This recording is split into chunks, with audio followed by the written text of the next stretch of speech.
Selamat kembali di Era Entertainment, selamat kembali di Joran Flash Playlist. Seperti biasa hari ini kita akan melanjutkan review saham part yang ke-557. Namun sebelum bagi teman-teman yang mungkin belum subscribe channel YouTube ini, sekali lagi jangan lupa tekan tombol subscribe, nyalakan lonceng notifikasinya agar teman-teman tidak pernah ketinggalan informasi-informasi terbaru dari channel ini. Di part yang ke-557 kali ini kita akan kembali mereview ada 6 saham, di mana saham Demas, BKSL, Sido, Bevin, Tins, dan Lucy. Namun, seperti biasa, sebelum melanjutkan untuk mereview ke-6 saham tersebut, kita akan meng-highlight dulu pergerakan dari indeks harga saham gabungan kita. Di mana dalam perdagangan hari Jumat kemarin, IHSG ditutup melemah 0,704% di level 7026. Sebenarnya di hari Kamis ya, itu juga sempat saya review saham. Namun sayang sekali itu dia gagal ya, teman-teman perhatikan ini sudah diupload tapi ternyata besok paginya tidak muncul karena ada beberapa gangguan sepertinya. Jadi kita bahas ulang. Pagi baru saya kaget ternyata video saya tidak terupload dengan baik. Tapi tidak masalah, kita akan review ulang lagi di part yang sama 557 tapi kita ganti emitennya. Di mana dalam perdagangan hari Jumat itu ada 12,2 triliun transaksi yang terjadi, 360 saham turun, hanya 178 saham naik dan 152 saham yang bergerak stagnan. Asing mencatatkan net foreign sale di seluruh market itu 1,3 triliun. Besar sekali ya, besar sekali.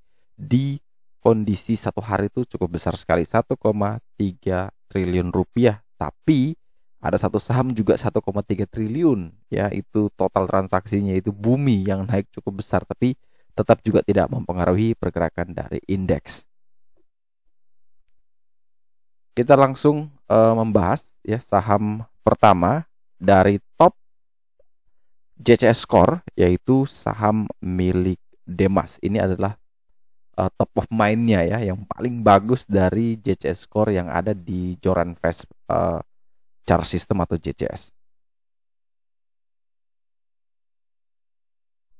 Nah, kalau kita perhatikan Demas secara keseluruhan, overall, secara final score value dia memang sudah perfect ya. Dikatakan perfect artinya semua indikator dari JCS ini itu sudah memenuhi atau sudah bagus. Akan tetapi tentu kita juga punya plan ketika ternyata tidak sesuai dengan ekspektasi kita atau tidak sesuai dengan yang kita harapkan. Kalau kita perhatikan di perdagangan hari Jumat kemarin, PT Pura Delta Lestari Tbk ditutup melemah 1,71% di level 172. Kalau kita perhatikan, level 172 ini juga merupakan level support paling kuat dari saham milik Demas. Oleh sebab itu, kalau Demas masih bisa kuat dan bertahan minimal di 172 itu sendiri, maka Demas ya masih punya peluang, masih punya potensi untuk bisa kembali naik. Tapi kalau gagal bertahan di 172, maka Demas berpeluang untuk terus melanjutkan penurunan. Oleh sebab itu, indikator 95 ini juga bisa akan menjadi berubah ketika ternyata pergerakan dari Demas itu malah terus menjauh. Hanya saja dari screener yang sudah kita peroleh ini, kita bisa menganalisis tidak lebih luas ya. Dalam artian dari 700-an lebih emiten, cuma beberapa yang sudah bisa kita saring dan kita bisa analisa apakah ada kemungkinan naik atau tidak. Tapi kalau kita perhatikan di sini, kalau teman-teman mau entry, maka pastikan betul Demas berada di atas atau minimal sama dengan 172. Maka masih ada peluang dia kembali retest ke 179 resisten. Kalau kita bisa ditembus, dia akan coba menguji lagi di 200. Tapi kalau turun di bawah 172, maka lebih bagus kita ignore, kita wait and see di saham Demas terlebih dahulu. Jadi itu yang bisa teman-teman ambil ya, walaupun secara indikator semua sudah oke, SPK oke, tren oke, BDM oke, foreign flow oke, RSI oke, tapi tetap kita harus perlu waspada jangan sampai Demas turun di bawah 172 dan tentu itu jelek buat pergerakan selanjutnya. Jadi pantau terus, kalau memang teman-teman lihat dia masih kuat di atas 172 ya boleh entry, tapi kalau ada di bawah itu silakan wait and see, atau kalau sudah terlanjur untuk membeli maka prepare untuk SL, mungkin di bawah 170 sudah mulai di cut loss di saham ini.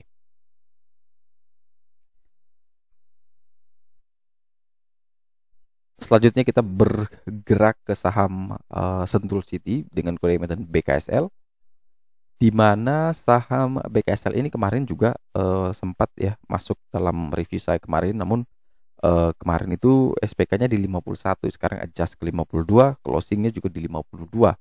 Selama dia masih di atas 52, selama dia masih di ada level situ, tentu BKSL ya masih aman-aman saja, walaupun risikonya tidur ya. BKSL bisa tidur kembali di 50. Jadi kalau teman-teman yang ingin membeli BKSL selama dia di atas 52 ya aman-aman saja, dan harus segera antisipasi untuk cut loss. Kalau ternyata dia turun di bawah 52 dan 50 itu posisi bidnya sudah tipis ya, silakan cut dulu, keluar dulu. Lebih bagus kita punya uang cut, kemudian kita putar di emiten lain, ketimbang dia kendon di sana, dia macet di sana, dan akhirnya kita kehilangan semua momentum.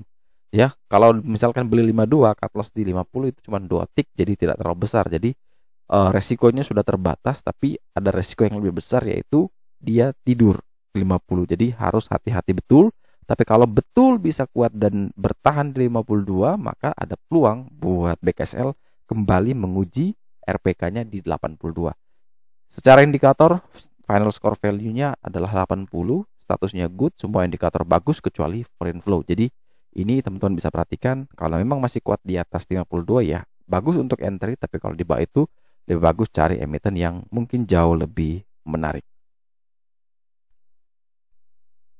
Selanjutnya juga ada Sido ya, PT Sido muncul. Di mana dalam perdagangan kemarin Sido muncul ditutup menguat tipis 1,42% di level 715. Secara final score value dia 75, statusnya good.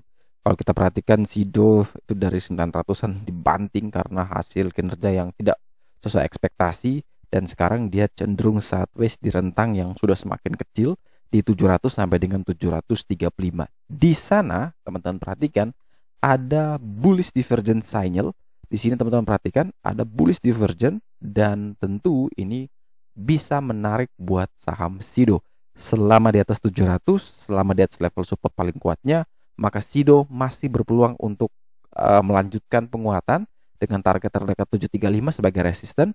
Dan kalau resisten kuat itu bisa ditembus, maka ada peluang kembali buat Sido minimal masuk ke level 900 lagi.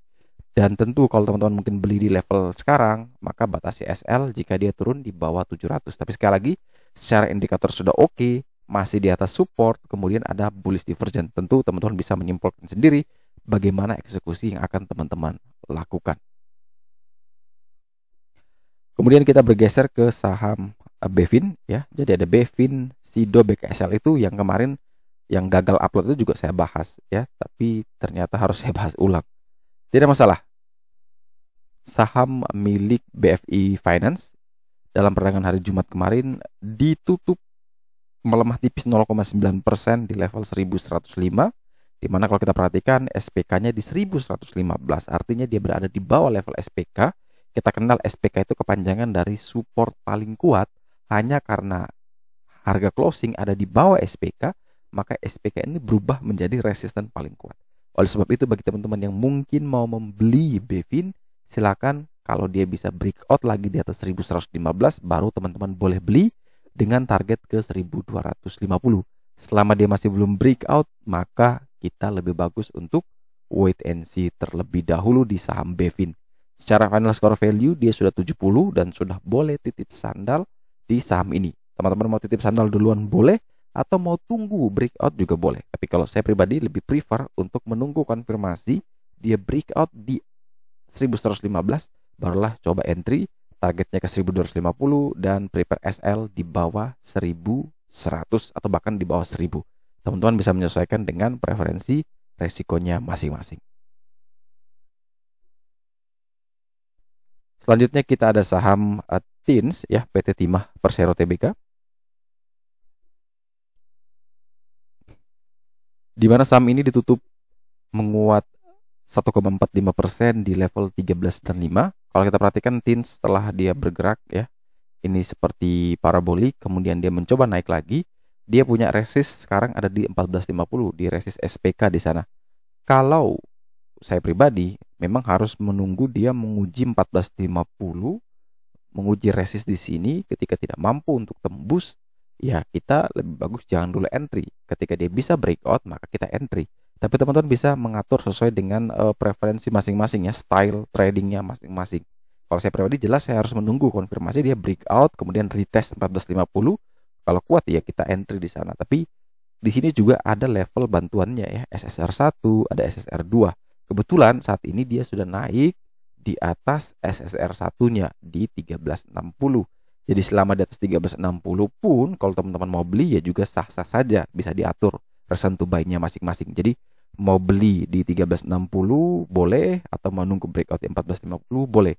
Yang jelas selama dia masih ada di atas 1360 ya masih aman juga. Tapi jauh lebih aman kalau dia bisa breakout dari 1450, dan target berikutnya untuk teens adalah menuju ke 1565. Secara keseluruhan, secara final score value dia sudah good ya dengan skor 75.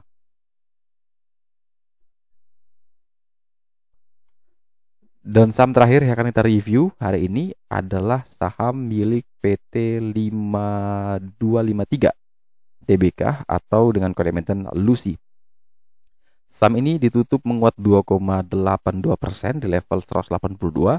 Kalau kita perhatikan secara final score value ini statusnya good, skornya 80, di mana dia sekarang berada di sekitaran area SPK-nya. SPK-nya di 183, closing 182. Artinya kalau dia bisa naik lagi di atas 183, maka menarik buat Lucy. Tapi kalau tidak mampu naik, maka itu cukup rawan. Karena kalau kita perhatikan Lucy itu sempat berada di bawah level 50 bahkan. Kemudian dia bergerak naik sampai di 200 lebih. Itu kenaikannya sudah berapa ratus persen. Dan setelah itu dia koreksi wajar. Pertanyaan berikutnya, apakah koreksi ini stop sampai di situ atau masih bisa terus berlanjut? Tidak ada yang tahu.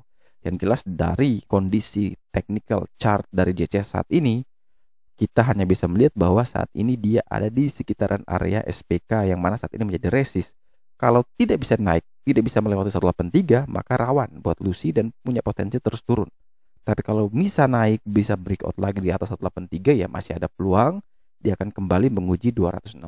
Jadi teman-teman bisa menyesuaikan dengan preferensi masing-masing. Oke, sekian dulu review saham part yang ke-557 hari ini. Terima kasih teman-teman yang telah setia menonton. Sekali lagi jangan lupa like, comment, dan subscribe. Bantu share juga agar semua informasi yang ada dalam video ini berguna, bermanfaat, dan tentunya bisa menjadi panduan trading di keesokan harinya. Sekali lagi terima kasih banyak. Sampai jumpa dan semoga membantu.